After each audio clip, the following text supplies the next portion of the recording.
مجھے تیرا تاج چاہیے۔ او بھائیو سننا اور یاد رکھنا، میرے اعلیٰ حضرت کہتے ہیں بادشاہ نے سر کے اوپر سے تاج اتارا، بہروپیے کے قدموں میں رکھا اور کہنے لگے یہ لے، اور یہ تو تیرا مانگنے پر میں نے دیا ہے نا، میں واپس آتا ہوں تو آنا میں اپنی مرضی سے بھی تجھے دوں گا۔ تو نے اورنگزیب جیسے بندے کو دھوکہ دیا، آنا میں اس وقت بھی دوں گا۔ وہ دے کر بس بات ختم ہو گئی، حد ہو گئی۔ دے کر کہتے ہیں جب میں پلٹا نا واپس، بہروپیے نے آواز دی بادشاہ ٹھہر جا، تو میں نے پلٹ کے دیکھا تو کہنے لگے یہ اپنا تاج لے جا، اٹھا اور لے جا۔ میں نے کہا 2 سال بیت گئے تجھے محنت کرتے، آج قابو آیا تو لے جاؤ۔ کہنے لگا لے جا، مسئلہ سمجھ میں آ گیا۔ میں نے کہا مجھے بھی تو سمجھانا۔ کہتے ہیں وہ پھوٹ پھوٹ کے رویا، اس کی آنکھیں برس پڑی، سیلاب کی طرح آنسو بہ نکلے، تڑپا اور رو کے کہنے لگا بادشاہ میں نے جھوٹ موٹ رسول اللہ کی غلامی اختیار کی تھی، جھوٹ موٹ کی داڑھی، جھوٹ موٹ کی پگڑی، جھوٹ موٹ کا فقر، میں نے جھوٹ موٹ نبی پاک کا لباس پہنا ہے، تو تیرے جیسے بادشاہوں کے تاج میرے قدموں میں آ گئے ہیں۔ اگر میں سچ مچ رسول اللہ کا غلام بنوں گا تو اللہ کیا کچھ عطا فرمائے، اللہ کتنی نعمتوں سے نوازے۔ میرے اعلیٰ کیا فرماتے ہیں؟ اعلیٰ حضرت فرماتے ہیں فرشتے بھی کرتے ہیں تعظیم میری۔ کون جی؟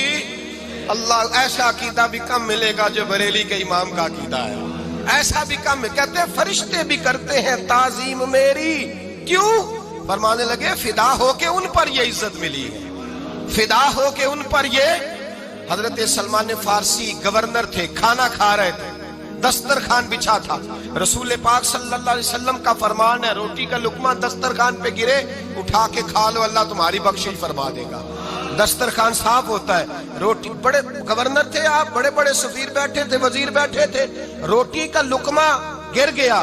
آج تو لوگ فیشن میں عزت ڈھونڈتے ہیں نا، وقار ڈھونڈتے ہیں کہ میں جدید دنیا کے ساتھ مل جاؤں، میں معاذ اللہ لڑکی لڑکے اکٹھے بٹھا کے منگنی کروں تو میں ماڈرن شمار ہو جاؤں گا، میں بڑے بڑے ڈھول بجاؤں تو ماڈرن بنوں گا، میں اگر مہندی پہ سارے تماشے کر ڈالوں تو میں ماڈرن ہوں۔ دیکھو عزت کس بات میں۔ حضرت سلمان فارسی روٹی کھا رہے تھے، سفیر وزیر نہ جانے بڑے بڑے لوگ بیٹھے تھے، کھانا کھاتے کھاتے لقمہ گرا دسترخوان پہ، حضرت سلمان فارسی نے سمیٹا، منہ میں رکھا، پھر انگلی مار کے دسترخوان صاف کیا۔ ایک صحابی کان میں کہنے لگے سلمان کیا کر رہے ہو، کیا کر، آپ گورنر ہے، سوچئے تو صحیح، یہ لوگ کیا کہیں گے دنیا دار کے مسلمانوں کو روٹی نہیں ملتی، اٹھا اٹھا کے کھا رہے۔ کان میں بات کی، کان میں۔ حضرت سلمان فارسی کان میں جواب دے سکتے تھے، کہہ سکتے تھے نہیں ایسے ہی کرنا ہے، انہوں نے کان میں بات کی، لیکن جناب سلمان فارسی اعلیٰ اعلان بولے، کہنے لگے ان 4 5 6 دنیا داروں کے لیے میں اپنے نبی کا طریقہ چھوڑ دوں، اپنے رسول کی سنت چھوڑ دوں؟ یہ 4 5 دنیا دار دنیا کی طرف دیکھ کے میں مصطفیٰ سے منہ موڑ لوں؟ پھر جوش جذبات میں سر سے پگڑی اتار دی، رونے لگے۔ آپ فرمانے لگے میں مدینے کے بازاروں میں کھجوریں اتارتا تھا، نوکریاں کرتا تھا، یہ جو میرے سر پر عزت کے بال ہیں یہ محمد عربی کے اگائے ہوئے ہیں، رسول اللہ کے اگائے ہوئے ہیں۔ اور بھائیو حد ہو گئی۔ حضرت بلال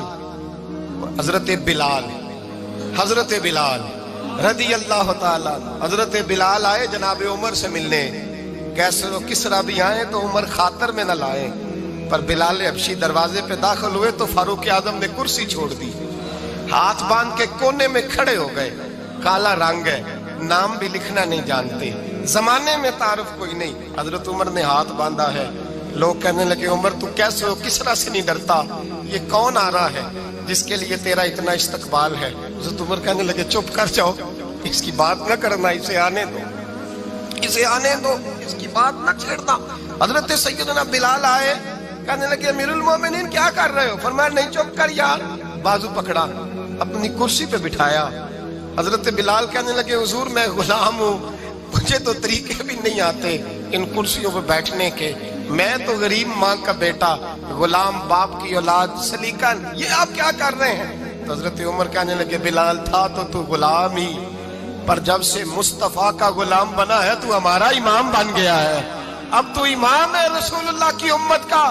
فرمایا وہ مجھے دن یاد ہے جب مکہ فتح ہوا تھا، بت ٹوٹ گئے تھے، بڑے بڑے سردار تھے، اور میرے نبی نے فرمایا بلال سے کہو کعبے کی چھت پہ چڑھ کے اذان دے. تو لوگوں نے کہا حضور یہ سارے جل گئے ہیں, کسی اور کی ڈیوٹی لگا دیں. حضور نے فرمایا چپ کرو. بدر میں مار کھا کے اذان پڑے تو بلال, احد میں پتھر برسے اذان پڑے تو بلال, تپتے صحراؤں میں پڑے تو بلال, ہر جگہ مار کھائے تو بلال. اور آج اگر اللہ نے عزت دی ہے تو میں لوگوں کو دیکھ کے بلال کو عزت نہ دوں؟ میں بتانا چاہتا ہوں کہ رسول اللہ کی غلامی میں عزت ہے. فرمایا کوئی اوپر نہیں چڑھے گا, ابو بکر بھی نیچے, عمر بھی نیچے, عثمان و علی, طلحہ اور زبیر بھی نیچے. آج یہ حبشی غلام کعبے کی چھت پہ چڑھے گا اور میں دنیا کو بتاؤں گا کہ اصل عزت اسی کے پاس ہوتی ہے جو رسول اللہ کا غلام ہوا کرتا ہے.